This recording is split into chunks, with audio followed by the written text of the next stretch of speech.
নমস্কার, আমি মানস। আটটার আড্ডায় আপনাদের সবাইকে স্বাগত। সামনেই বিধানসভা নির্বাচন। আজ আমরা দুটি বিধানসভা কেন্দ্র তিনসুকিয়া এবং বিন্নাকান্দি সেখানকার ভোটার এবং নেতাদের মনের কথা জানার চেষ্টা করব। দুই কেন্দ্রেই রাজনৈতিক দলগুলো জোর প্রচারে নেমেছে। সভা সমাবেশ, বাড়ি বাড়ি প্রচার এবং সামাজিক মাধ্যমে তীব্র প্রচারণা সব মিলিয়ে নির্বাচনী আবহ ক্রমশ উত্তপ্ত। ভোটারদের মন জয় করতে প্রতিটি দল উন্নয়নের রূপরেখা তুলে ধরছে, পাশাপাশি প্রতিদ্বন্দ্বীদের ব্যর্থতা নিয়েও সরব। এই লড়াই শেষ পর্যন্ত নির্ধারণ করবে স্থানীয় মানুষের ভবিষ্যৎ দিশা। জনতার প্রত্যাশা স্পষ্ট, কথার রাজনীতি নয়, কাজের রাজনীতি। এখন দেখার ব্যালট বাক্সে কোন বার্তা তুলে দেন ভোটাররা এবং কার হাতে তুলে দেন আগামী দিনের দায়িত্ব। বিন্নাকান্দির গ্রাম থেকে তিনসুকিয়ার শহর, মানুষ কি চাইছে? পুরনো নেতৃত্বে আস্থা নাকি নতুন মুখে ভরসা? ভোটের আগে বড় প্রশ্নগুলোর মুখোমুখি আমরা। স্টুডিওতে আমাদের সঙ্গে রয়েছেন সিনিয়র জার্নালিস্ট নব ঠাকুরিয়া, তিনসুকিয়ায় রয়েছেন শাসক দলের বিধায়ক সঞ্জয় কিষান ও তার সমর্থকরা, রয়েছেন কংগ্রেস নেতা এবং অন্যান্য কংগ্রেস নেতা আইনজীবী প্রতীক দেব। বিন্নাকান্দি কেন্দ্রে রয়েছেন অসম জাতীয় পরিষদের রেজাউল করিম চৌধুরী, রয়েছেন কংগ্রেসের প্রার্থিত্ব প্রত্যাশী নূর আহমেদ, এআইইউডিএফ বিধায়কের নমিনি বিলাল উদ্দিন, জেলা বিজেপি নেতা হিমাদ্রি চক্রবর্তী, ভাস্কর মজুমদার। আমরা এখন চলে যাব সরাসরি তিনসুকিয়াতে। সেখানে রয়েছে আমাদের প্রতিনিধি অভিজিৎ। অভিজিৎ, তুমি রয়েছ সেখানকার বিধায়ক সঞ্জয় কিষানের সঙ্গে। আমরা সঞ্জয় বাবু, আপনাকে স্বাগত আমাদের এই অনুষ্ঠানে। অভিজিৎ, তুমি সঞ্জয় কিষানের কাছে রয়েছ। একবার ওনার কাছ থেকে আমি জানতে চাইব যে উনি দুবারের বিধায়ক, তৃতীয়বার কি উনি টিকিট পাবেন? নিশ্চিতভাবে মানুষ, আমি বর্তমানে রয়েছি সঞ্জয় কিষানের সামনে রয়েছি এবং যে প্রশ্ন উত্থাপিত হচ্ছে যে দুবারের বিধায়ক যদি বলা হয় যে প্রথমবার প্রায় 35,000 ভোটে জয়ী হয়েছিলেন এবং দ্বিতীয়বারের কথা যদি বলা হয় সেই জায়গায় প্রায় 70,000 ভোটে জয়ী হয়েছিলেন এবং এবারে যদি কথা বলা হয় কি বলবেন, আপনার আশা কি? দেখেন, এখানে সব রাইজের যথেষ্ট আশীর্বাদ আছে। আমি তিনসুকিয়া সমষ্টিতে যতগুলো জাতি জনগোষ্ঠী আছে সবাইকে সঙ্গে নেবার জন্য চেষ্টা করতে আসি, আর ওই জন্যে আমি সবার আশীর্বাদ আমি পাইতে আসি। বিগত যখন থেকে আমি রাজনীতিতে আসি তখন থেকে প্রত্যেকটা জাতি জনগোষ্ঠীর আশীর্বাদ আমার উপরে আসে, যার জন্যে সবার হৃদয়ে আমি থাকতে পারতেছি। আর যার জন্যে আপনারা দেখেন পয়লা দেশ স্বাধীন হওয়ার পরে প্রথমবার আমরা কংগ্রেস থেকে এই সিটটা নেবার জন্য সক্ষম হলাম করিবন 35,000 ভোটের ব্যবধানে 2016 সনে। তারপরে আমরা 2021 সনে রাজ্যের আশীর্বাদে আমার এই আমি টিকিট পাইছিলাম আর ওইখানেও আমরা করিবন 75,000 ব্যবধানে আমরা এই তিনসুকিয়া সমষ্টিকে দখল করেছিলাম। তো এই একটা ইতিহাস। আর প্রত্যেকটা ইলেকশনে আমরা যদি দেখি 2019 সনের সংসদ ইলেকশনে ওইখানেও আমরা যথেষ্ট ভোট এখান থেকে বেশি পাইছিলাম। তারপরে 2024 যনটা সংসদ ইলেকশন হয়েছিল সর্বানন্দ সোনোয়াল ডাঙরিয়ার জন্যে, ওখানে আমরা করিবন 84,000 ভোট আমরা তিনসুকিয়া সমষ্টি থেকে দিয়েছিলাম। তো ওই জন্য আমাদের বিশ্বাস আছে যে 2026তেও আমরা আমাদেরই সব রেকর্ড ভাঙিয়া। বাবুকে একটা প্রশ্ন আছে। করিবন 1 লাখের অভিজিৎ, সঞ্জয় বাবুকে আমার একটা প্রশ্ন রয়েছে যে তিনসুকিয়ার একটা অত্যন্ত গুরুত্বপূর্ণ বাণিজ্য শিল্পের দিক থেকে এখানে আলোচনা কেন্দ্রবিন্দু সাধারণত শিল্পোন্নয়ন, শ্রমিকদের অধিকার আর নগর পরিকাঠামো এবং নিরাপত্তা নিয়ে হয়। আমার প্রশ্নটা হলো, সঞ্জয় বাবু এতদিন বিধায়ক ছিলেন,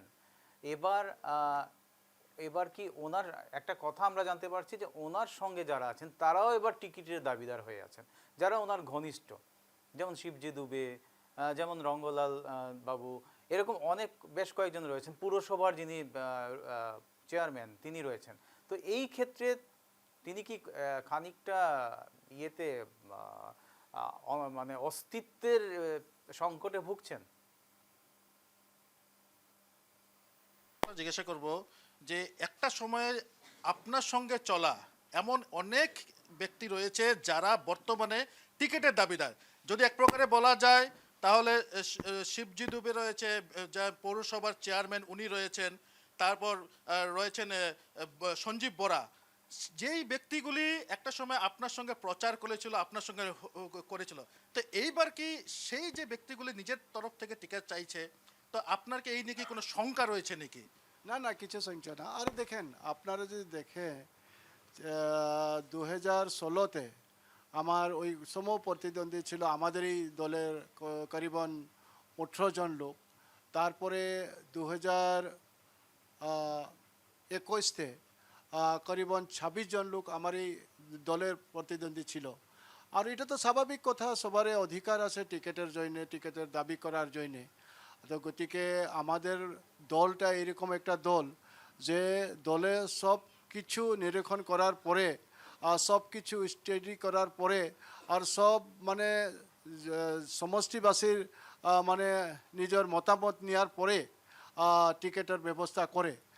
যদি যেগুলা লোক এখানে টিকিটের দাবি করতেছে ওরা যদি ভালো কাম করছে, মোর থেকেও ভালো কাম করছে, আরও তিনশিকাবাসী রাজে যদি চায় যে না এবার সঞ্জয় কিষানকে লাগবো না, অন্য কিছুকে লাগবো, তাহলে তো অন্য কিছু কেউ টিকিট পাইব। আরও যদি এরকম হয় যে সঞ্জয় কিষান যে বিগত দিনে কাম করছে ওইরকম এবারেও ভাল কাম করছে, তাহলে সঞ্জয় কিষান টিকিট পাইব, এটা কিছু অসুবিধার কথা না। এক্ষেত্রে একটা জিনিস দেখা যাচ্ছে যে বাঙালি যে এখানে সংখ্যাগরিষ্ঠ বাঙালিও উঠে এসেছে এখানে টিকিটের দাবিদার করে। যে ক্ষেত্রে রঙ্গদুলাল দের কথা বলি বা যদি আমরা দুলাল চন্দ্র রায়ের কথা যদি বলা যায়, সেই ক্ষেত্রে কি বলবেন? না দেখো, আমাদের এইখানে কিছু নিজের জাতি হলে সমাজের জন্য কাম বেশি করব, আর জাতি না হইলে সমাজের জন্য কাম কম করব, এরকম তো আমার অনুভব নেই।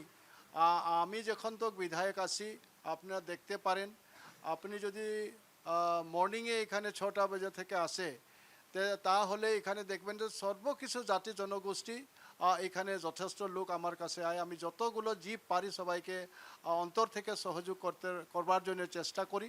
আরও ওইখানেও একবার আপনারা দেখবেন যে এখানে সব কিছু জাতি জনগোষ্ঠীর মধ্যে বেঙ্গলি জাতি জনগোষ্ঠীর লোকও অনেক এখানে আপনি দেখা পাইবেন। নিশ্চিতভাবে বলবো যে উনার যে ভাষ্য, সেই ভাষ্য মতে যে জাতি নিয়ে বা এই নিয়ে উনি সবার জন্য কাজ করে, এই কথা এক পাকা উনি মন্তব্য করেছেন। মানুষ হ্যাঁ, ধন্যবাদ অভিজিৎ, তুমি থাকো, আমি স্টুডিওতে ফিরে আসছি আমাদের সিনিয়র জার্নালিস্ট নব ঠাকুরের কাছে। নব দা, আপনাকে স্বাগত আমাদের অনুষ্ঠানে। আমার প্রশ্নটা হচ্ছে যে তিনসুকিয়ায় আপনার মতে এই মুহূর্তে কীরকম অবস্থা? সঞ্জয় কিষান দুবার জিতেছেন, ঠিক আছে, তৃতীয়বার ওনার আপনি কী ভাবেন, উনি টিকিট পাবেন? আর যদি পান উনি কি জিততে পারবেন? অবশ্যই জিততে পারবেন, আমরা আশা করি। মানে বিজেপির হাওয়াই বইছে তিনসুকিয়াতে। কিন্তু তবুও একটা প্রশ্ন থেকে যায়, অনেকেই কিন্তু অসন্তুষ্ট কিছু কিছু কাজে, এবং সঞ্জয় কিষানকে কিন্তু আমরা জানি ওনাকে মন্ত্রিত্ব থেকেও সরিয়ে দেওয়া হয়েছিল, যদি আমার ভুল না হয়। তো সেই প্রেক্ষিতে ওনার টিকিট পাওয়াটা না পাওয়াটা অনেকটাই কিন্তু বিজেপি হাইকমান্ডের উপরে ডিপেন্ড করে। আপনি কি বলতে চাইছেন? হ্যাঁ, প্রথম কথা, আমি তো সবসময় ঘরে বাইরে বাংলা বলি না, তখন বাংলা বলে একটু সমস্যা হতে পারে। না, কোনো কোনো শব্দ বাক্যের গঠনে একটু সমস্যা হলে আপনি মার্জনা করে দেবেন, সেটা মানে দর্শকের জন্য আমার অনুরোধ। তিনসুকিয়া একটা মিক্স পপুলেশনের জায়গা, তো আপনি দেখবেন সেখানে হিন্দিভাষী অনেক লোক থাকে। আমার তো এরকমই মনে হতো কি তিনসুকিয়া যতদূর হিন্দিভাষী লোক বেশি, সেকেন্ড বিহার বলে শোনা যায় কখনো কখনো। তো বেঙ্গলি পপুলেশন আছে। সঞ্জয় কিষান ঠিকই বলছে কি জাতি নিয়ে কোনো কাজ হয় না, সেটা তো একটা অফিসিয়াল ডিপ্লোম্যাটিক ল্যাঙ্গুয়েজ, যে আমরা ব্রাহ্মণও হতে পারে, আমরা ক্ষুদ্র কি অবহেলিত জাতীয় হতে, কিন্তু আমি সবার জন্য কাজ করব। আপনি ইলেক্টেড রিপ্রেজেন্ট সবার জন্য কাজ করতে হয়, সেটা রুল। তারপরেও পলিটিক্যাল ইকুয়েশনে দেখা যায় ওনার থার্ড টাইম ওনার টিকিট পাওয়াটা কত সম্ভব হবে। আর বিজেপির অনেক লেয়ার আছে, বিজেপির অনেক লেয়ারের পিছনে আর অনেক কিছু ইন্টারনাল ম্যাটারও আছে। সেখান থেকে পার হয়ে সঞ্জয়বাবুকে টিকিট দিতে হয়। টিকিট যদি পাওয়া যায় তো সঞ্জয়বাবুর পার্সোনাল পারফরমেন্স সঙ্গে সঙ্গে বিজেপির যে একটা কমিউলেটিভ একটা প্রসেসটা বা উমৈহতীয়া যে প্রসেসটা, সেটা বলতে পারি। তো যদি এতটা বলতে পারি যে সঞ্জয়বাবু যদি টিকিটটা ওনার কাছে আছে তো জিতার সম্ভাবনা থাকবে। তো আর এই পর্যন্ত আমি তো সেটা বলার প্রয়োজন যে বিরোধীর কি স্থিতি, আসামের বিরোধী কত স্থিতি। তো যতদূর ফরকাস্ট হয়েছে কি 126-এর মধ্যে 100টাই এনডিএ যেতে পারবো, এরকম একটা সম্ভাবনা। বিরোধী লগ হচ্ছে না, মিত্রটা হচ্ছে না, সিট শেয়ারিং সমস্যা। তো এই অ্যাডভান্টেজটা দল থেকে উনার প্রাপ্ত, মানে সঞ্জয় না হলে যে কোনো বিজেপি ক্যান্ডিডেট। তো দেখি, সেটা এখনই বলা তো মুশকিল, কিন্তু আমার মধ্যে মনে হয় যদি উনি ভালো কাজ করছে, লোকাল গ্রাউন্ড থেকে যে রিপোর্ট আসবে সেই নিয়ে দল সিদ্ধান্ত নেবে। বিজেপি একটু ডিসিপ্লিন পার্টি, তো সেটা তো বোঝা যায়, সেটা তো ধন্যবাদ নবদা আপনাকে। আমি আবার চলে যাব অভিজিতের কাছে। অভিজিৎ, আমার সঞ্জয় বাবুকে আমার একটা প্রশ্ন রয়েছে। গত 5 বছরে তিনসুকিয়া পুরসভার তিনবার কিন্তু বোর্ডের পরিবর্তন হয়েছে। আমার প্রশ্নটা হলো যে সঞ্জয় বাবুর কি পুরসভার উপরে কোনো কন্ট্রোল নেই? একটি প্রশ্ন আপনার উপর রয়েছে যে গত 5 বছরের ভিতর তিনসুকিয়া পৌরসভার যে বোর্ড রয়েছে সেটি 3বার পরিবর্তন হয়েছে। তো সেই ক্ষেত্রে একটি প্রশ্ন উত্থাপিত হচ্ছে যে পৌরসভার উপর সঞ্জয় কিষানের নিয়ন্ত্রণ কতটুকু? না, দেখেন, পৌরসভা আমরা বহুত শক্তিশালীভাবে এখানে আমরা গঠন করেছিলাম পয়লা যখন আমরা সরকার বনার পরে। আর আমরা বহুত শক্তিশালীভাবে পৌরসভার কামকাজ চলতেছিল। লেকিন দেখেন, এখানে আমাদের 15টা ওয়ার্ড আছে, আর 15টা ওয়ার্ডের সবারই একটা ইচ্ছা থাকে যে আমিও পৌরসভার অধ্যক্ষের মানে দায়িত্ব আমি পাইতে পারি। আর ওই জন্যে প্রত্যেক সময় নট অনলি তিনসুকিয়া, আপনারা দেখেন তাহলে আসামের বিভিন্ন জায়গায় আমাদের তিনসুকিয়া ডিস্ট্রিক্টও অল্প কিছুদিন আগে মাকুমের পরিবর্তন হয়েছে। ওরকম অনেক জায়গা পরিবর্তন থাকেই। আমরা কোশিশ করি তাকে আমরা সবাইকে সঙ্গে নিয়ে একসঙ্গে যাবার জন্যে, লেকিন কখনো ওইটা হয়নি। কিছু সদস্য মিসগাইড হয়ে পড়ে, যার জন্যে এরকম একটা মাঝে মাঝে পরিবর্তন আইতে থাকে। লেকিন আমি চেষ্টা করতে আসি যে আমরা যখন কিছু একটা দায়িত্ব পাই তা হলে আমাদের প্রথম উদ্দেশ্যটা থাকে, প্রথম আমরা ঈদ থেকে আমি রাজ্যের মানে বিশ্বাসের মধ্যে আমরা আগে বাড়ি, আর রাজ্যে আমাদের উপরে বিশ্বাস রাখে যে ইয়াকে দায়িত্ব দেওয়ার পরে আমাদের এই ডেভেলপমেন্ট কাজ কিছু এরা করবে, আর ওই বিশ্বাসের জন্য আমরা কাজ করি। এখন আমি যখন বিধায়ক হলাম, আমি যখন শপথ নিলাম, তা ওই জন্যই আমি শপথ নিলাম যে আমি তিনসুকিয়াবাসীর ডেভেলপমেন্টের জন্য আমি কাজ করব। ওই কাজটা যদি নিজের স্বার্থের জন্য হয় তখন তাহলে কিছু অসুবিধা হয়ে পড়ে। আর ওইরকম কিছু কাজের জন্য হয়তো কিছু সদস্যরা ওদের মধ্যে অভেন্টেড হইয়া নাস্তা প্রসাব ব্যবস্থা আছে। এক প্রকার বলতে গেলে যে কাজের জন্য সন্তুষ্ট না হওয়ার জন্য হয়তো এই জন্য হয়তো যে পৌরসভার 3বার বোর্ড চেঞ্জ হয়েছে। ওইটাই কথা। আর রাজ্যের জন উদ্দেশ্য নিয়ে ওরা দায়িত্ব দিয়েছে, ও দায়িত্ব যদি হয়নি তাহলে তো রাইজ তথা নিজের সদস্যরই আর অন্য ব্যবস্থা করবার জন্য বাধ্য থাকে। নিশ্চিতভাবে দেখো যে পৌরসভার যদি বলা যায় তাহলে পৌরসভার যে রয়েছিল, যে বোর্ড রয়েছিল, প্রায় 3বার বোর্ড ভঙ্গ হয়েছিল। সেই ক্ষেত্রে যারা পৌরসভার যারা অধীনে ছিল, যারা সভাপতি ছিল, তাদের যে কাজকর্ম, সেই কাজকর্ম সঠিকভাবে হয়নি বা সেই কাজকর্মে সন্তুষ্ট না হওয়ার জন্য পৌরসভার যে বোর্ড যে ভাঙা, 5 বছরে বোর্ড যে 3বার পরিবর্তন হয়, তার মুখ্য কারণ এই কথা বলছে সঞ্জয় কিষান বিধায়ক। অভিজিৎ, ধন্যবাদ তোমাকে। আমি চলে যাব এখন পথিক বাবুর কাছে। পথিক বাবু, এবারের নির্বাচনে কংগ্রেসের ইস্যু কি হতে পারে তিনসুকিয়া? নমস্কার। দেখুন, কংগ্রেসের ইস্যু তো অনেক আছে। কোন ইস্যুটা নিয়ে আপনারা তিনসুকিয়ার জনগণের কাছে যাবেন? আমাদের ইস্যু শুরু থেকেই বলছি যে আমাদের ইস্যু অনেকগুলো আছে, যেগুলোতে আপনার মিউনিসিপালিটির, যেটা একটু আগে বলেছেন মিউনিসিপালিটি, তিনসুকিয়া মিউনিসিপালিটিতে তিনবার যে বোর্ড বদলি হয়েছে, যে অর্থাৎ চেয়ারম্যানের পদ বদলি হয়েছে, 3জন চেয়ারম্যান, এখন 3rd চেয়ারম্যান। সেটার কারণ তাদের মধ্যে দ্বন্দ্ব, তারা বিভিন্ন কাজে সহমত হতে পারে না। সহমত না হওয়ার কারণটা কি সেটা এখানে বলা যায় না, কিন্তু ভিতরুয়া সবাই জানে।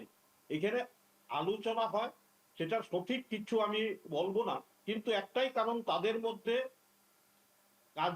কাজ নিয়ে এবং ভাগাভাগি নিয়ে তাদের মধ্যে একটা দ্বন্দ্ব থাকে। সেই দ্বন্দ্বের জন্যই এই চেয়ারম্যান তিনবার বদলি হয়েছে।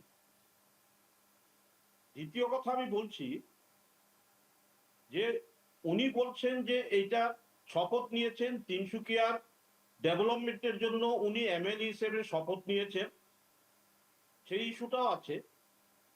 যদি ডেভেলপমেন্টের কথা হয়, উনাকে আপনারা প্রশ্ন করুন যে পার্শ্ববর্তী ডিব্রুগড় শহর আছে, ডিব্রুগড়ে এই অল্প দিনের মধ্যে কতটা ফ্লাইওভার হয়েছে, জঞ্জাট, এগুলো গাড়ি ঘোড়ার জঞ্জাট যেগুলো আছে সেগুলা সমাধা করার জন্য সেইগুলা হয়েছে। আর তিনসুকিয়াতে কটা ফ্লাইওভার হয়েছে। এই শ্রীপুরিয়ার ফ্লাইওভারটা আজকে 4 বছর আগে করেছিল। ওখানে পেট্রোল এবং ডিজেল ফিলিং এর স্টেশন ছিল, ওখান থেকে ট্যাঙ্কার গাড়িগুলো যেত। সামনেই শ্রীপুরিয়ার লেভেল ক্রসিং ছিল, লেভেল ক্রসিংয়ে ঘন্টার পর ঘন্টা লেভেল ক্রসিং এর জন্য এবং ট্যাঙ্কার গুলার জন্য বন্ধ হয়ে থাকতো। সেই সময় নেওয়া হয়েছিল, তখন ছিল যে এটা দুলিয়াজান বড়ডুবি দুলিয়াজান রোডটাকে কানেক্ট করবে। এখন ওই ব্রিজটা 4 বছর কাল, 3 বছরের অধিক হয়েছে, 4 বছর হবে, আজ অবধি সেটা কমপ্লিট হয়নি। সুতরাং শ্রীপুরিয়ার বৃহৎ অঞ্চল ইটাখুলি এবং পার্শ্ববর্তী বাগান এরিয়া থেকে এই দিক দিয়ে গাড়ি যায়, বড় বড় গাড়িগুলো যায়, ডাম্পার যায়, স্কুল বাস যায়, কয়েকটা স্কুলে বাস যায়, ছোট ছোট একটা স্কুল বাস গেলে কিনার দিয়ে একটা অটো যেতে পারেন। সেই যে ভোগটা ভুগছে, সেই ভোগটা মোটামুটি 4-5 বছর ধরে ভুগে যাচ্ছে মানুষ। তারপর জল জীবন আঁচনির যেটা রাস্তাঘাটে নালা বানিয়ে, ড্রেন বানিয়ে যে পাইপলাইন সেট করেছে, প্রত্যেক রাস্তা ভেঙে ফেলেছে। সেটার রিপেয়ারিং নামে শুধু রিপেয়ারিং হয়েছে, কন্ট্রাক্টরে পয়সা নিয়েছে বা পাইনি সেটা কথা না, উপর দিয়ে একটা থাপা দিয়েছে, সেটার মধ্যে কিছু নেই, ওখানে এখনো অ্যাক্সিডেন্ট হচ্ছে। তৃতীয় কথা, এখানে আপনার 65,000 to 70,000 হলো বেঙ্গলি ভোটার। সেকেন্ড পজিশনে ছিল টি ট্রাইবস, থার্ড পজিশনে ছিল অ্যাসামিস এবং ফোর্থ পজিশনে ছিল হিন্দি ভাষাভাষী। সেই বাঙালি জনগোষ্ঠীকে এতকাল ধরে তারা নিষ্পৃহ এবং প্রকৃত তাদের মর্যাদা দেয়নি। আমি উদাহরণস্বরূপ দিচ্ছি, আমি উদাহরণ হিসেবে বলছি আপনাকে, 27/9/2023 তারিখে পথিকবাবু, আমার একটা প্রশ্ন আছে। পথিকবাবু, আপনাকে আমার একটা প্রশ্ন আছে, আমি সেই তথ্যে পড়ে যাব। আমার একটা প্রশ্ন আছে আপনাকে। বলুন। সেটা হলো, আপনি বলছেন যে বাঙালি জাতিকে উপযুক্ত মানে মর্যাদা দেওয়া হয়নি দিচ্ছে না তিনসুকিয়া আসনে। সেই সম্মানটা কি যখন কংগ্রেস সরকার ছিল তখন তারা দিয়েছিল? ডেফিনেটলি। কি দিয়েছিল? আপনি সুধা দে সরকারকে এমএলএ বা যখন এজিপি আমলে সুধা দে সরকারকে টিকিট দিয়েছিল, সে টিকিট পেয়েছিল। তিনসুকিয়ার চেয়ারম্যান কয়েকবার ছিল। লাস্ট কংগ্রেস আমলে এই সুভাষিস ভট্টাচার্য, যার নিকনেম কাজু, সে এখানে চেয়ারম্যান ছিল 2টা টার্ম। তার আগেও হীরালাল চক্রবর্তী ছিলেন, বিধায়ক কবার হয়েছে? বিধায়ক একবারই হয়েছে। হ্যাঁ, বিধায়ক একবারই হয়েছে। তো এই ধরুন আমি বলছি, এই যে এত বড় একটা লং জার্নি, বিজেপি আজ এসছে 10 বছর হয়েছে, সেখানে আপনি বলছেন যে বাঙালি বিধায়ক 10 বছরে বিজেপি দেয়নি, ঠিক আছে, কংগ্রেস তো মাত্র এত বছরে একবারই দিল। একবার দিয়েছে, কিন্তু পরবর্তীকালে শিউ শম্ভু পূজা হয়েছে। শিউ শম্ভু পূজা হওয়ার পরেও সে বাঙালিদেরকে দিয়েছে, বহু বাঙালি ছেলে মেয়ে চাকরি পেয়েছে শিউ শম্ভু পূজার সময়। সে ট্রান্সপোর্ট মিনিস্টার ছিল। আজকের দিনে জিজ্ঞেস করুন কজন বাঙালিকে এই 10 বছর কালে আমাদের সঞ্জয় কিষাণ মহাশয় চাকরি দিয়েছেন। ধন্যবাদ। আমি তাহলে এই প্রশ্নটাই সঞ্জয় কিষাণকে করতে চাইছি। অভিজিৎ, সঞ্জয় কিষানকে একটা প্রশ্ন করব যে গত 10 বছরে আমি বলছি, কজন বাঙালি আমার- চাকরি আমার পেয়েছে? কথা একটা শুনে নিন। 1 মিনিট, আরেকটা কথা। 27/9/2023 তারিখে 12টা ঘর চলেছিল 15 নম্বর ওয়ার্ল্ডের মিশন পাড়াতে। তারা কি একটা টাকাও পেয়েছে? যে এই 12টা ঘর যে জ্বলে গেছে বাঙালি, সেই ঘরগুলার একটা পরিবারে কি বাঙালি- কিছু বাঙালি সাহায্য সংগঠনগুলো পেয়েছে? কি সরকারি করছিল? সাহায্য বা এমএলএ থেকে সাহায্য পেয়েছে? বাঙালি সংগঠনগুলো কি করছে? হ্যাঁ, বাঙালি সংগঠনগুলো কি করছে ওখানে? সময় একজন সাপেক্ষে বাঙা- করেছে। একজন বাঙালি যেমন হিসেবে- ধলাতে এটা উঠিয়েছে বা কথা উঠিয়েছে, চিঠি দিয়েছে, রিপ্রেজেন্টেশন দিয়েছে। আমি আসছি আপনার প্রশ্নটা নিয়ে সঞ্জয় কিষানের কাছে। অভিজিৎ, সঞ্জয় কিষান বাবুকে একটা প্রশ্ন জিজ্ঞাসা করতে চাইছি, যে যে প্রশ্নটা তুলেছেন কংগ্রেসের নেতা আইনজীবী পথিক বাবু, যে গত 10 বছরে সঞ্জয় বাবুর আমলে কতজন বাঙালি চাকরি পেয়েছে, উনি সেটা জানতে চাইছেন। নিশ্চিতভাবে মানুষ দেখো, তার আগে আমি একটা কথা বলবো যে পথিকবাবুর যে একটি রয়েছে যে বাঙালিকে কতটুকু প্রাধান্য দেওয়া হয়েছে, যদি সেই কথা বলা যায় তাহলে বলবো যে 1996 সনে কংগ্রেসের তরফ থেকে একবার বাঙালি উঠেছিল, যে এমএলএ হয়েছিল তিনসুকিয়াতে, যে সুধা দেশ সরকার, উনি একবার এমএলএ হয়েছিল। এরপর থেকে আর কোনো বাঙালি কেউ কিন্তু কংগ্রেসের আমল থেকে কেউ কিন্তু বাঙালি এখানে এমএলএ হ্যাঁ, হয়, সে কথাটা আমি যদিও বললাম। বাঙালি সংখ্যাগরিষ্ঠ। হ্যাঁ, এখন আমি সজনে কিসকে জিজ্ঞেস করবো যে আপনার থাকাকালীন কজন বাঙালি এখানে চাকরি পেয়েছে? প্রশ্নটা পথিক বাবু করেছেন। অনেক আছে। আমি যদি দেখি তাহলে আহ, এই প্রশ্নটা করেছেন কংগ্রেসের তরফ থেকে, এই অভিযোগ উত্থাপিত হচ্ছে। আমাদের সঙ্গে রয়েছে পথিক দেব, উনি বলছেন যে কংগ্রেস বিজেপি থাকাকালীন, আপনি থাকাকালীন কতজন বাঙালিকে বিজেপি চাকরি দিয়েছে? আমি ফটিক দেব মহাশয়কে প্রশ্ন করতে চাই যে কংগ্রেসের সময়ে হিসাব করেন যে সব কিছু জাতি জনগোষ্ঠীর মধ্যে বাঙালি লোক কত চাকরি পাইছে, আর তারপরে আমাদের সরকার রাইজের আশীর্বাদ আর পরে 2016 পিছিয়ে কত লোক চাকরি পাইছে ও হিসাব করলে ও গম পাইব। আর নট অনলি চাকরি, সব কিছু থেকে আমার অভিজিৎ, আমার প্রশ্নটা ভীষণ স্পেসিফিক। যার জন্য অভিজিৎ, আমার প্রশ্নটা স্পেসিফিক যে ওনার আমলে কত বাঙালি চাকরি পেয়েছে, সেই উত্তরটা চাই। আপনার আমলে কতজন বাঙালি চাকরি পেয়েছে?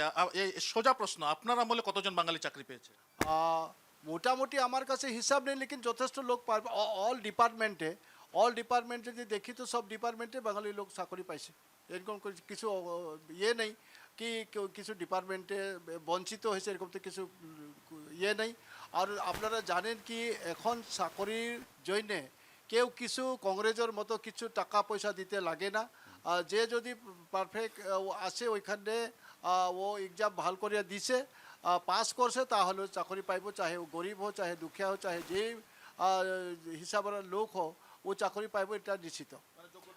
হ্যাঁ, যোগ্যতা অনুসারে, যোগ্যতা অনুসারে লোক পাইছে চাকরি। অভিজিৎ, আমার একটা প্রশ্ন আছে সঞ্জয় বাবুকে, যে ওখানে বিজ্ঞান শাখার কোনো কলেজ নেই তিনসুকিয়াতে, আমি যতদূর জানি।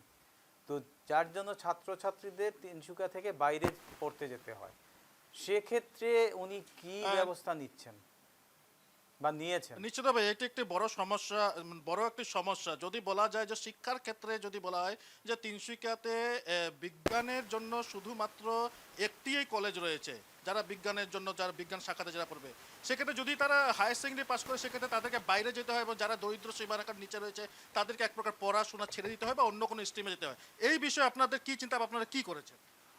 দেখেন, এখন তিনসুকিয়া কলেজে বিজ্ঞান শাখা আছে, তারপরে আমরা চেষ্টা করতে আছি যে ওমেন্স কলেজ, আর তারপরে কমার্স কলেজ। অলরেডি শিক্ষা বিভাগের থেকে একটা লিস্ট বাইরে হয়েছে, আর যোনখানে আমাদের কমার্স কলেজেরও নাম আছে ওইখানে, আরও ওমেন্স কলেজেরও নাম আছে। আর আমি পুরা চেষ্টা করতে আছি। এবার আমি বিধানসভা, তো আপনারা যদি রেকর্ড দেখেন তাহলে ওইখানে দেখা পাইবেন যে আমরা দুটা কলেজের জন্যে আমি দাবি উত্থাপন করছি। গত কিছুদিনের আগে যেটা বিধানসভা ছিল, ওর রেকর্ড দেখলে আপনারা গম পাইবেন যে আমি এইখানে দুটা কমার্স কলেজে বিজ্ঞান শেখার জন্য আর ওমেন্স কলেজে বিজ্ঞান শেখার জন্য রেকর্ড আছে, বিধানসভার রেকর্ড আছে, এই কথাটা আমি কইছি। আর মোর বিশ্বাস আছে বহুত জলদি আমাদের এখানে দুটা কলেজে আমরা বিজ্ঞান শাখা পাবার জন্য আমরা সক্ষম হব। নিশ্চিতভাবে মানুষ ওনার মন্তব্য হচ্ছে যে আগামী দিনে যে বাকি কলেজগুলি রয়েছে যেখানে বর্তমানে আর্টস রয়েছে সেখানে বিজ্ঞান শাখা এখানে ইনক্লুড করা হবে মানুষ। পথিকবাবু, আপনি আপনার প্রশ্নের জবাব কিন্তু এমএলএ সাহেব দিয়েছেন যে বাঙালিদের কত চাকরি হয়েছে কিনা, সেই ক্ষেত্রে আপনি কি বলবেন? কংগ্রেস আমলে কিন্তু এভাবে কেউ চাকরি পায়নি যেভাবে বিজেপি আমলে চাকরি পাচ্ছে। তিনসুকিয়াতে কাকে কাকে দিয়েছে অ্যাটলিস্ট তার সমষ্টিতে, ওনার সমষ্টিতে উনি কাকে কাকে দিয়েছেন এতটুকু তো বলতে পারবেন? উনি তো বললেন প্রতিটি ডিপার্টমেন্টেই পেয়েছে ওনার সমষ্টিতে।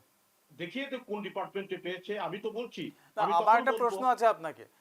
কংগ্রেস আমলে কিন্তু এভাবে যেভাবে বিজেপি আমলে চাকরি হচ্ছে বা চাকরি পাচ্ছে, কংগ্রেস আমলে কিন্তু শেষ দৃশ্যটা আমরা কখনোই দেখিনি। সেক্ষেত্রে আপনি কি আপনারা বলবেন? আপনার নজর ঘুরিয়ে দেখুন কংগ্রেস আমলে যদি উঝার পিরিয়ডটা দেখুন, শিবশম্ভু উঝার পিরিয়ডে যথেষ্ট চাকরি পেয়েছে, তারা এখন কেউ রিটায়ার করছে, কেউ ইসে হয়েছে। মোটামুটি সেটা তিনসুকিয়াতে তো দ্বিতীয়তে একজন মন্ত্রীর কথা বলছেন, একজন মন্ত্রীর সময়ের আমি কথা। বললাম তো, তার পরবর্তীকালেও বিভিন্ন স্কুল কলেজে বাঙালি অনেক চাকরি পেয়েছে। বিনা পয়সায়? হ্যাঁ, বিনা পয়সায়? তারা পয়সা দিয়ে করেছে, অভিযুক্ত নেই কিছু। অভিযোগ তো ওটা তো থাকবে না, সেটা পরবর্তীকালে স্বাভাবিক যেটা কথা। হয়েছে, সে তাদের তো কোনো অভিযোগ নেই, যে অভিযোগ হলো তো কেস হতো। এখন যে সিস্টেমে পরীক্ষাটা হচ্ছে, নিয়োগ পরীক্ষা যেটা হচ্ছে, সেটাতে কিন্তু কোনো মানে ওই 2 নম্বরই কোনো চান্স নেই। আমি তো বলিনি 2 নম্বরই কথা, আমি তো 2 নম্বরই কথাটা বলিনি। কংগ্রেসের আমলে হয়নি 2 নম্বরই। ওই সময়ে যেগুলো 2 নম্বরই হয়েছে, পেপারে পত্রে আছে, কেস কাচারি আছে, সেটার জন্য আমি বলছি না। আমি তার পরবর্তীকালে যারা চাকরি করে সসম্মানে রিটায়ার্ডও করেছে, কেউ কেউ এখনো চাকরি করেছে, তারা চাকরি 2 নম্বরই করে পেয়েছে বলে কোথাও অভিযোগ আছে কি? অভিষেক বাবু, পথিক বাবু, আমার একটা প্রশ্ন আছে আপনাকে। আমি ব্রেকে যাওয়ার আগে একটা প্রশ্ন করতে চাই আপনাকে, যে বলুন, আপনি কি বলুন। কংগ্রেসের টিকিট প্রত্যাশী? আমি কংগ্রেস যদি এখনো কংগ্রেস যদি আমি আপনাকে 28 তারিখ টিকিট last দেয়, date আপনি কি আপনি নির্বাচনে জানেন। লড়বেন? শুনুন, আমি একজন কংগ্রেসের ওয়ার্কার, সৈনিক একজন। আমি 2016-তে টিকিট চেয়েছিলাম, পাইনি। আমি 2021-এ টিকিট চেয়েছিলাম, প্রার্থী হয় নাই, তখন আমাকে ডেকেছিল, কিন্তু এই সিটটাকে আর আরজেডিকে দিয়ে দিয়েছে। এখন বর্তমানে আমি টিকিট চাইনি, আমি টিকিট আশা করছি না। যদি হাইকমান্ডের টিকিট দেয় তাহলে তো আমাকে খেলতে হবে। যদি বলে তোমাকে খেলতে হবে, আমি হাইকমান্ডকে তো অবজ্ঞা করতে পারবো না। ধন্যবাদ আপনাকে। আপনাকে অনেক শুভেচ্ছা রইল। এই সময় হয়েছে একটা বিরতি নেওয়ার। বিরতির পর আবার ফিরে আসছি আটটার আড্ডায়। ফিরে এলাম বিরতির পর। আপনারা দেখছেন আটটার আড্ডা। আমরা বিন্নাকান্দিতে যাব, কিন্তু তার আগে স্টুডিওতে রয়েছেন সিনিয়র জার্নালিস্ট নব ঠাকুরে। তাকে আমার একটা প্রশ্ন আছে, যে এই যে চাকরি সংক্রান্ত যে ব্যাপারটা বিজেপি সরকারের আমলে হয়েছে, এতে কংগ্রেস কতদূর মানে দেওয়ালে পিঠ ঠেকেছে কংগ্রেসের, আপনি ভাবেন কি? আমি যে মনে করি যে চন্দ্রবাবু আর পথিকবাবু ঠিকই বলছে, নিজের পার্টি থেকে ঠিকই বলছে, কিন্তু আসামের চাকরিতে কোনো বাঙালি কত চাকরি পাবে, হিন্দি ভাষী কত পাবে, সেই নিয়ে কোনো রুল নেই। তো যেখান কোয়ালিফাইড লোকেরা চাকরি পেয়েছে, আর সেখানে বিজেপির আমলে সেটা হয়েছে, সেটা তো দেখা যায় যে গ্রামে গঞ্জে ছোট একটা পরিবারে দুটো তিনটে ছেলে মেয়ে চাকরি পেয়েছে। আগের যে সম্ভব ছিল না। আমি যখন কলেজে ছিলাম তখন তো মার্কা ছিল 10 লাখ 15 লাখ 20 লাখ এরকম মতো, সেটা তো কম হচ্ছে। আর কংগ্রেসের যে পথিকবাবু বলছেন কংগ্রেসের সময় সেটা অভিযোগ উঠেছে, এপিএসসি চেয়ারম্যান জেলে যেতে হয়েছে। তো এটা কি অভিযোগের কথা? অভিযোগ উনি কোথায় বাস করছেন? এপিএসসি চেয়ারম্যান যদি জেলে যেতে হয় করাপশনের জন্য, তখন আর কিসের অভিযোগ? সেটা তো আইনগত ব্যবস্থা। কিন্তু যা হয়, আমি আশা করি যে কংগ্রেস বিরোধী না হয়েও প্রতিপক্ষ দল থেকে হয়ে ভাল কাজের জন্য একটা অ্যাপ্রিসিয়েট করার প্রয়োজন। শুধু বিরোধী সব কিছু বিরোধী, সেটা ঠিক নয়। সেটা কালকে যদি কংগ্রেস যদি শাসনে আসে, বিজেপি যদি অপোজিশন থাকে, তো বিজেপিরও সেটা দায়িত্ব যে সরকারের ভাল কাজগুলোকে অ্যাপ্রিসিয়েট করতে হয়। আর যেখানে আপনি খারাপ কাজ করছে, আপনি ডেফিনেটলি আপনি কন্ডেম করবে, ডিনাউন্স করবে। কিন্তু কেবল বিরোধ সেটা তো ভালো কাটা নয়। সেটা তো একটা একটা ভালো পলিটিক্যাল সিনারিও আসামে নয়। সেটা আমি ভাবি আমার মনে হয় কি সেটা আমি অ্যাভয়েড করা প্রয়োজন। আর প্রতিপক্ষ সিনিয়র যে পলিটিশিয়ান যে কংগ্রেসের অ্যাকচুয়ালি পার্টিতে প্রয়াসী, যা উনি বলছেও না, কিন্তু উনার সঙ্গে বা উনার থেকে আমি এরকম একটা লিবারেল ভিউ পেতে আমি ভালো পেতাম। ধন্যবাদ আপনাকে নবদা। আমরা চলে যাব, আমাদের সঙ্গে রয়েছেন অসম জাতীয় পরিষদের নেতা বিন্নাকান্দির কেন্দ্রের যিনি এজেপি প্রার্থী হতে পারেন বলে সবাই ধরে নিয়েছে, রেজাউল করিম চৌধুরী। রেজাউল করিম বাবু, আপনাকে স্বাগত আমাদের এই অনুষ্ঠানে। আমার একটা প্রশ্ন আছে, বিন্নাকান্দিতে গ্রামীণ পরিকাঠামো, কৃষি, শিক্ষা এবং সংখ্যালঘু এলাকার উন্নয়ন বড় ইস্যু হিসেবে উঠে আসছে। আপনি কোন ইস্যুটাকে হাইলাইট করে যাবেন ভোটারদের কাছে? সর্বপ্রথমে আমি আপনাকে মানস রয় সাহেবকে আন্তরিক ধন্যবাদ জানাই যে উনি আজকে আমাদেরকে কানেক্ট করে সে লাইভে আসার জন্য সুযোগ দিয়েছে। দেখেন, বিন্নাকান্দি সমষ্টি পূর্বের যমুনামুখ সমষ্টি ছিলেন, এখন নতুন নতুন নাম হয়েছে বিন্নাকান্দি সমষ্টি। বিন্নাকান্দি, হ্যাঁ। এই সমষ্টি বিগত 20 বছর থেকে এআইইউডিএফ দলের নেতৃত্বে চলতে আসছে। এখানে বিধায়ক ওদের একটা পরিবার থেকে 6 বার বিধায়ক হয়েছে। আর বিধায়ক হওয়ার পর দেখা যেতে আসছে যে এই সমষ্টির যে এমএলএ থাকে বোম্বে, বিজনেস করে দুবাই, আর এখানে নমিনি কর্মচারী এগুলা দিয়ে উনি সমষ্টিটা মানে চালানোর ওদের যেটা ব্যবস্থাপনা, এটা 20 বছর ধরে চলছে। সেটার জন্য আজকে বিন্নাকান্দি সমষ্টির রাইজ অতিষ্ঠ হয়েছে। আর বিন্নাকান্দি সমষ্টির রাইজে পরিবর্তন চাইছে, আর পরিবর্তনের দিকে বিন্নাকান্দি বর্তমান বাতাস চলছে। আমরা আশাবাদী যে এবার বিন্নাকান্দি সমষ্টির রাইজ, সর্বস্তরের রাইজ, বিশেষ করে ইয়াং জেনারেশন যেগুলো আছে, ইয়াং জেনারেশনে এআইডিএফ দলকে এখান থেকে প্রত্যাখ্যান করার জন্য ইতিমধ্যে মানসিক এবং শারীরিকভাবে প্রস্তুত হয়েছে।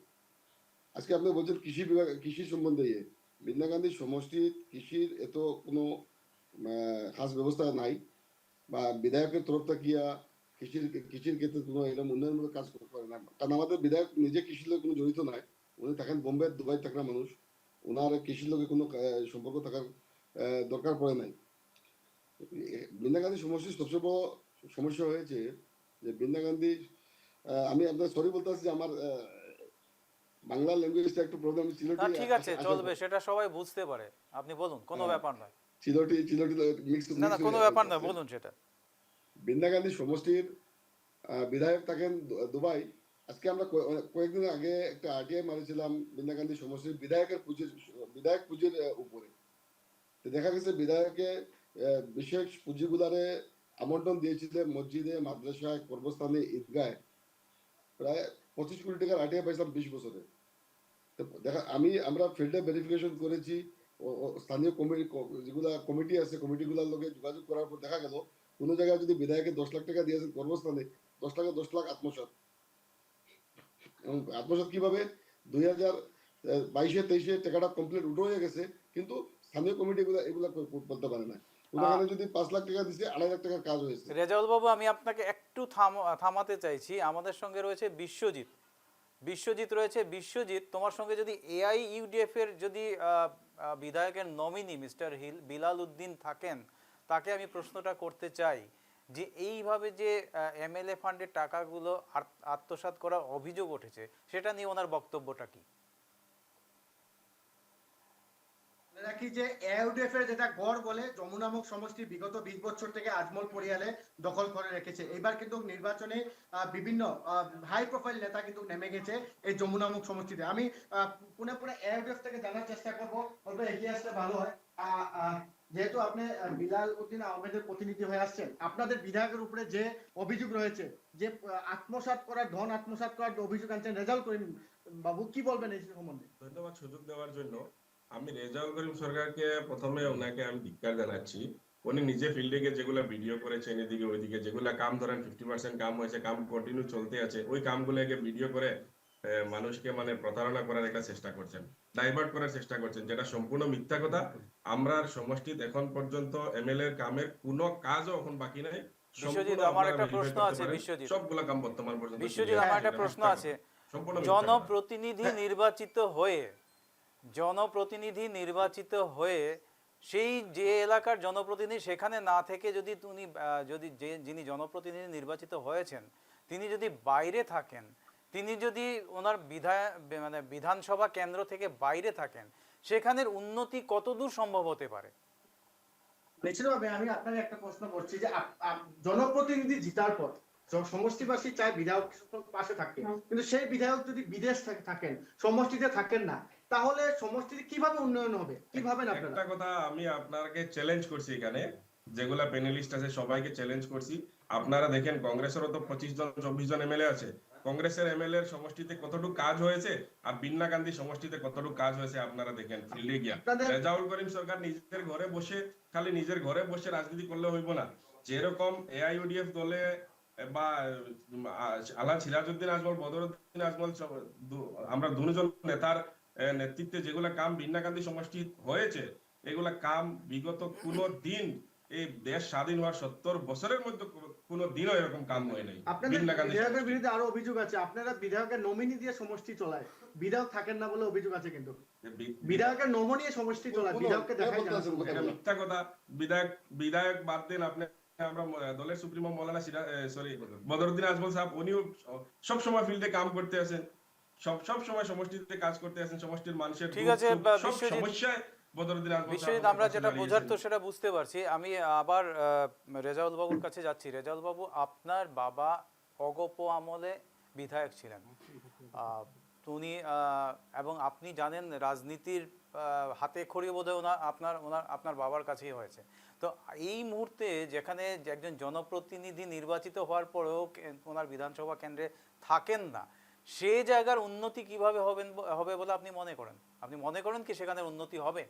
আর আপনি যদি নির্বাচিত হন তখন আপনার এজেন্ডা কি হবে বিন্দাকান্দির উন্নয়নের জন্য? সর্বপ্রথমে রয় সাহেব, এই যে ভদ্রলোকে কথা বলেছে উনি কে হয়, ওনার পরিচয় কি? উনি আইডিএফ এর একজন সমর্থক বা স্থানীয় লেভেলের কোনো একজন কিছু হবেন উনি। বিধায়কের নমিনি বোধহয় উনি। নমিনি তো কদিন আগে খুদ বদরুদ্দিন আজমল সাহেব আমাদের এখানে প্রেস মিটে বলেছে যে নমিনি হারাম। আবার ইউডিএফ দলের নমিনি কিভাবে হইতে পারে? হ্যাঁ, নমিনি মানে কর্মচারী গুলা সঙ্গে আপনারা কি কথা বলুন? আর এই নমিনি গুলাই তো সব আত্মসাৎ করেছে। বিন্না গান্ধীর সমষ্টিটাকে সম্পূর্ণভাবে ধ্বংস করার মূল নায়ক এই নমিনি গুলা। আজকে আপনি যদি বিন্না গান্ধীর সমষ্টির সাধারণ থেকে সাধারণ রাইজদের জিজ্ঞাসা করেন, তো প্রত্যেক রাইজে আপনাকে একটাই উত্তর দিবে যে বিন্না গান্ধীর সমষ্টিকে ধ্বংস করার মূল নায়ক এই নমিনি গুলা। রাইজে প্রতিনিধি বানায় তার বিধায়ককে পাশে থেকে পাওয়ার জন্য, বিধায়কের সুখে সুখে রাইজের সঙ্গে থাকবো। রাইজে বিধায়কের সরকার থেকে দরমা 1.5-2 লাখ টাকা বিধায়কের দরমা, আর নমিনি 30,000-40,000 টাকার। আমাদের সংযোগ একটু টেকনিক্যাল অসুবিধা হচ্ছে, সংযোগ বিচ্ছিন্ন হয়ে গেছে রেজাউল বাবুর সঙ্গে। আমি বিশ্বজিৎ তোমার কাছে যেতে চাইছি। ওখানে আরও অনেক রয়েছেন যারা এই মুহূর্তে তোমার সঙ্গে রয়েছেন, তাদের কাছে আমার একটা প্রশ্ন যে বিধায়ক যখন থাকে না তারা কিভাবে সে ব্যাপারটাকে চোখে দেখছেন? নিশ্চিতভাবে মানুষ, আমি আরো কিছু কথা জানার চেষ্টা করব। আমি আপনার কাছে আসছি, এই যে যমুনামুখ সমষ্টি যে বিধায়ক উনি যে থাকেন না সমষ্টিতে, তো সমষ্টি কিভাবে চলে, কি ভাবেন আপনারা? তো মই অসমীয়াতে ক'ব লাগিব, আমাৰ যমুনামুখ সমষ্টিৰ বাবে অতিকৈ দুৰ্ভাগ্যজনক কথা এইটো। আজি স্বাধীনতাৰ পাছৰ পৰা ইয়াত কংগ্ৰেছে শাসন কৰিছে, দীৰ্ঘদিন ইউডিএফে শাসন কৰিছে, কিন্তু যমুনামুখবাসী ৰাইজৰ যি আশা আকাংক্ষা, কোনো এজন বিধায়কে সেই আশা আকাংক্ষা পূৰণ কৰিব নোৱাৰিলে, আৰু যাৰ ফলত আজি 126টা সমষ্টিৰ ভিতৰত বিন্দাকান্দি সমষ্টি অসমৰ ভিতৰত আটাইতকৈ পিছপৰা সমষ্টি হৈ আছে। আজি এটা ভাল শিক্ষানুষ্ঠান আমি নাপালো, এটা ভাল হস্পিটেলৰ সেৱা আমি নাপালো। আজি বানপানী অধ্যুষিত আমাৰ যমুনামুখ অঞ্চল, আজি বানপানী প্ৰতিৰোধ কৰাৰ কাৰণে কোনো এটা বিজ্ঞানসন্মত ব্যৱস্থা আজি কোনো এজন বিধায়কে কৰিব নোৱাৰিলে। আমি সমগ্ৰ যমুনামুখবাসী ৰাইজক আজি অনুৰোধ জনাইছো যে আপোনালোকে এই সিদ্ধান্তবোৰ সময় হৈছে, উচিত সময়ত আজি উচিত সিদ্ধান্ত লোৱাৰ সময় হৈছে। আপুনি হুজাই জিলাৰ বিজেপিৰ এগৰাকী জ্যেষ্ঠ কাৰ্যকৰ্তা, এইবাৰ ভাবেনে বিজেপিয়ে যমুনামুখ দখল কৰিব? নিশ্চিতভাৱে আপোনালোকে বিগত সংসদীয় নিৰ্বাচনত আমি প্ৰায় 25,000 ভোট আমি লাভ কৰিবলৈ সক্ষম হৈছো। পঞ্চায়ত নিৰ্বাচনৰ সময়ত প্ৰতিটো বুথত আমি সংগঠন শক্তিশালী হৈছে আৰু ভোট লাভ কৰিবলৈ সক্ষম হৈছে আৰু ইতিমধ্যে আমাৰ কেইবাগৰাকীও প্ৰাৰ্থীয়ে তাত শক্তিশালী ৰূপত প্ৰতিষ্ঠা হৈছে মানে আপোনালোকে দেখিছে ইয়াত বিভিন্ন ৰেলী হৈছে বিভিন্ন সভা হৈছে আজি সংখ্যালঘু ৰাইজসকলো তাত কিন্তু বুজি উঠিছে যে বিজেপি অবিহনে তাত উন্নয়ন সম্ভৱ নহয়। নিশ্চিতভাবে আমি আপনার কাছে আসছি, আপনি যুব মোর্চার দায়িত্বতে আছেন। বিন্নাকান্দি নিয়ে কি ভাবছেন, কিভাবে দখল করবে এবার বিন্নাকান্দি? বহুত বিতর্কিত সমষ্টি বিন্নাকান্দি এবার। বিন্নাকান্দি দখল করুন উন্নতি দিয়ে। বিন্নাকান্দি যেরকম ধরনের এখন বিজেপি সরকারে অসম, বিজেপি সরকারে আমাদের আসামে পরিবর্তন, যখন পরিবর্তনের দেহের পরিবর্তনের কথা আসে তার মানে উন্নতির কথা। উন্নতির জন্য তো পরিবর্তন লাগে। উন্নতির কথা আসলে আমাদের সবার কাছে এক্সাম্পল বিজেপি। আজকে বিন্নাকান্দি গত 20 বছর ধরে ইউডিএফ এর কাছে, বিন্নাকান্দির দাদা বলে গেছে কি আছে বিন্নাকান্দি, কি করেছে। বিন্নাকান্দিতে আমাদের বিজেপি সরকারে অরুণোদয় আছে 30,000 মহিলা, বৃদ্ধ মহিলা 30,000 অরুণোদয় আছে, 8,991টা পিএমজিএসওয়াই ঘর, 9,991টা পিএমজিএসওয়াই ঘর দেওয়া হয়েছে। মহিলা উদ্যমিতা আসনি 4,900 সামথিং। আমি আবার আসছি আপনার কাছে। শুনুন, কংগ্রেস এবং আসাম জাতীয় পরিষদের আমাদের মিত্রতা চূড়ান্ত, কিছু খানিকটা কাজ বাকি আছে, সেটা পরবর্তী দিনে এই পার্লামেন্টের সেশনের পর প্রিয়াঙ্কা গান্ধী আসছেন, সেখানে আমরা কোন সিটটা কাকে দেওয়া হবে সেটা একদম চূড়ান্ত হয়ে যাবে। মানুষ, আমি আপনাকে একটা কথা বলে রাখি যে বিন্নাকান্দি সমষ্টির বর্তমান কিন্তু যে রাজনীতি কিন্তু টুইস্ট জমে আছে, কেননা বিন্নাকান্দির এজিপি সভাপতি রয়েছে আমাদের সাথে, যে এজিপির দলের যে রেজাউল করিম চৌধুরী যখন দল জয়েন করেন, তারপর যে এজিপির যে প্রতিষ্ঠাপক আছেন জিয়াউর রহমান, উনি কিন্তু দল ত্যাগ করে ভাবুকে দিয়েছেন। গেল কালকে ওনার বাড়িতে এজেপি দলের সব যারা রয়েছেন সবাই এসছে, কিন্তু ওনাকে বোঝাও পরিলক্ষিত হয়েছে। কি আপনারা কি সুযোগ খুঁজছেন নাকি এবার বিন্নাকান্দিতে? না, সুযোগ না, এটা তো এখানে জাতীয়তাবাদী দলের আঞ্চলিক দলের আগেও 2বার এখান থেকে এমএলএ হয়েছে, আর সুযোগ কথা না, রাজনীতিতে সুযোগ তো নিবই। আর দ্বিতীয়তে এই যে আমরা স্পেশালি বিন্নাকান্দির সুযোগ তেমন না, আর আমরা চাইছি এওডিএফ কে সরানোর জন্য, কারণ এওডিএফ এখানে থাকার পর থাকিয়া লোকের যেগুলো ইস্যু, সেই ইস্যুগুলি ডেভেলপ হয়ে নেয়। আমাদের অমরজ্যোতি উনি বলছেন যে যেটা কথা একদম সত্য, বিন্নাকান্দির যে আন্তরালি কলেজ আছে, একমাত্র কলেজ, ওই কলেজটা একমাত্র আর্টস আছে, সায়েন্স আর কমার্স নাই। ওটা কবে হইতে লাগছিল, কেন দেয়া নাই? কিন্তু আজমল সাহেবের যেগুলি বৃত্তীয় শিক্ষা অনুষ্ঠান আছে ওইগুলি তো দবদবাই চলতে আছে, এটা করো কোনো বাধা নাই। তোমার বৃত্তীয় অনুষ্ঠান ব্যক্তিগত প্রতিষ্ঠানগুলো প্রিপেয়ার পাইছে, এরপরে মেডিকেলের ব্যবস্থা নাই, যেগুলো একদম মানে মৌলিক অধিকার, এগুলি থেকে বঞ্চিত হয়েছে যমুনামুখী রায় বা বর্তমান বিন্নাকান্দি সমষ্টির রায়। এরপরে হচ্ছে রাস্তাঘাট অমুক তমুক কোনো ধরনের ডেভেলপ নাই। আর উনি বলছেন ইউডিএফ এর প্রতিনিধি আমার ভাই বলে গিয়ে দেখে নেন, আপনি দেখে নেবেন, আপনি করৈজার যান, আপনি ওই শিবপুর যান, কোনটা রাস্তা ডেভেলপ হয়েছে, অনেক পিছিয়ে আছে, বহুত অভিযোগ আছে। আর আমরা এবার ভাবছি যে একজন শক্তিশালী প্রতিনিধি হিসাবে রেজাউল করিম চৌধুরীকে আমরা দলে উনি আসছে, আর উনার জড়িয়তে ইউডিএফ কে এখান থেকে রেজাউল করিম চৌধুরী দল জয়েন করার পরে আরেকজন নেতা দল ত্যাগ করার ভাবুকে দিল। না, সভাপতি হিসাবে না, আমি সভাপতি হিসাবে দেখেন, উনি তো কালকে স্পষ্টীকরণ দিছে, যেমন ব্যক্তিগত বিশ্বজিৎ, আমি তোমাকে একটু থামাতে চাইছি, আমি চলে যাব রেজাউল করিম বাবুর কাছে। রেজাউল করিম চৌধুরী, আপনার কি মনে হয় যে দলের ভেতরে যে একটা কন্দল সব দলের মধ্যে থাকে, এই কন্দলের ফলে আপনার যেটা প্রসপেক্টস আছে সেটাতে কি কোনো মানে প্রভাব ফেলবে সেটাতে? হ্যাঁ রবি বাবু, আমার আগের কথাটা কমপ্লিট হয় নাই। হ্যাঁ, আগের কথা আপনার কমপ্লিট হয়নি। হ্যাঁ, আমি আগের কথাটা একটু কমপ্লিট করে আমার দলের কথাটা বলছি। ঠিক আছে, বলুন। আপনি আমাকে বলেছিলেন যে আপনি বিধায়ক হলে আপনার পরিকল্পনা কি। হ্যাঁ, আমি আজকে আপনার টিভিতে নিউজ লাইভ বাংলাতে আমি আনুষ্ঠানিকভাবে বলছি যে আমি যেদিন থেকে বিন্নাকান্দি যদি ভগবানের আল্লাহর আশীর্বাদ এবং বিন্নাকান্দি রাইজের আশীর্বাদে যদি এখানে যদি এমএলএ বলি, ওই দিন থেকে ফার্স্টে 20 বছরের যেটা নমিনি প্রথা আছে, যেটা আমাদের হুজুর বলেছেন, মৌলানা বদরুদ্দিন আজমল সাহেব বলেছেন, এটা হারাম। এই হারামটা সর্বপ্রথমে শেষ করবো। এটা ধ্বংস করে দিয়েছে সমষ্টিকে। বিন্নাকান্দি সমষ্টির মানুষ আজকে বহুত কষ্টের মধ্যে আছে, বহুত যন্ত্রণার মধ্যে আছে। সেকেন্ড কথা হয়েছে এই বিন্নাকান্দি সমষ্টি যেটা এআইডিএফ পার্টি আছে, যেটা আমরা বিন্নাকান্দি সমষ্টি সর্বজন বিহিত আছে, যেটা ভারতীয় জনতা পার্টির ভাতৃ সংগঠন, ভারতীয় জনতা পার্টির ভাতৃ সংগঠন এআইডিএফ দলটাকে যখন মতো শেষ করা যাইব না, আসাম তাকিয়া এই সাম্প্রদায়িক দল সাম্প্রদায়িক সরকারটাকে আসামে শেষ করা যাইব না। সেকেন্ড কথা হয়েছে আমাদের দলের ব্যাপার। আমাদের দলের ব্যাপারে এমন কিছু নাই। আমাদের যে জিয়াউদ্দিন যিনি একটু শারীরিকভাবে অসুস্থ আছেন, কালি উনি স্পষ্টীকরণ দিয়েছেন যে তার শারীরিক অসুস্থতার কারণে কদিন বিরত নিয়েছে, কিন্তু এখন থেকে উনি অ্যাক্টিভ আছে, অ্যাক্টিভলি উনি কাজ করতে আছে। আমরা সব ইউনাইটেড, আমাদের পার্টির মধ্যে কোনো ইয়ে নাই। আপনি এআইডিএফ কে বিজেপির ভাতৃ সংগঠন বলতে চাইছেন? 100% সর্বজন বিহিত। কিভাবে? আজকে আমাদের সরকারি স্কুল যেগুলো আছে, বিন্নাকান্দি সমষ্টির যেগুলো স্কুল আছে, আজকে স্কুলে ডবকা হায়ার সেকেন্ডারি একটা স্কুল, সায়েন্স টিম মারিয়া দিছে। আজি আন্তর্জাতি কলেজের ভালো শিক্ষকগুলো নাই, যেগুলো ডবকা 30 বেডের হসপিটাল আছে, যেটা নাকি আপনার পশু হসপিটাল থেকে আরো খারাপ অবস্থা। আজকে আপনি হাম হসপিটালে যান, আজমল হসপিটাল যান, আজমল সুপার 40-তে যান, সব ভালো। মানে কি বিধায়ক বানায় নাকি প্রাইভেট, উনি প্রাইভেট প্রপার্টি গুলারে ডেভেলপ করতে আছে, এই সরকারি অনুষ্ঠান প্রতিষ্ঠানগুলো উনি ধ্বংস করতে আছে। আর সেটা তো এআইডিএফ এর ভুল, সেটা তো বিজেপির ভুল নয়, বিজেপির ভুল নয়। কিন্তু এখানে দেখা যায় আমাদের সমষ্টিতে একজন ভালো ডক্টর আয়, এই ডক্টরটা তৎকালীন ভাবে কিভাবে ট্রান্সফার হয়ে এখান থেকে চলে যায়, কে ট্রান্সফার করে? সরকার তো বিজেপি চলতে আছে।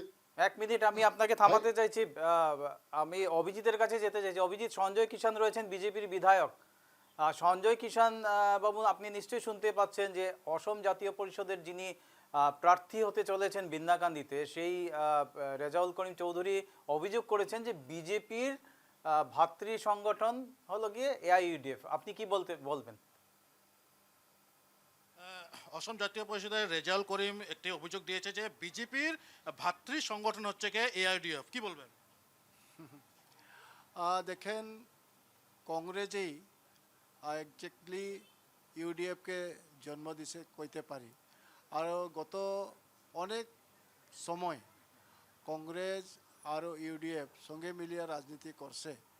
আর তারপরে এরকম কথা আমি ভাবি যে রাজনীতিকভাবে ষড়যন্ত্র করে এরকম কথা কইতেছে, লেকিন আসামের লোক জানতেছে যে কংগ্রেস আর ইউডিএফের সম্পর্ক কি।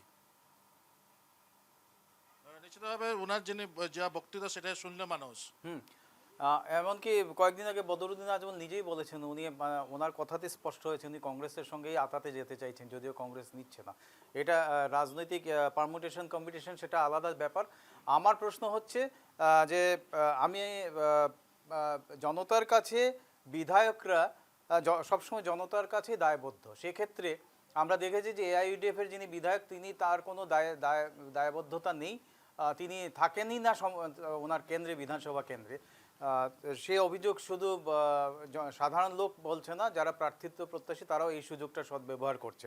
আমার হাতে সময় একদমই নেই। আমি সবাইকে ধন্যবাদ জানাচ্ছি এই মুহূর্তে আমাদের সঙ্গে থাকার জন্য। আমরা পরে আবার 8টার আড্ডায় আপনাদের সঙ্গে আমার দেখা হবে, তখন আরেকটা ইস্যু নিয়ে আসবো এবং আশা করব যারা রেজাউল করিম চৌধুরী বা সঞ্জয় কিষান আবার হয়তো আগামী বিধানসভায় তাদেরকে দেখা যেতে পারে, আমি এই আশা করব। ধন্যবাদ তাদের প্রত্যেককে। ধন্যবাদ নবদা আপনাকে আমাদের স্টুডিওতে আসার জন্য। 8টার আড্ডা আমি এখানেই শেষ করছি। ধন্যবাদ।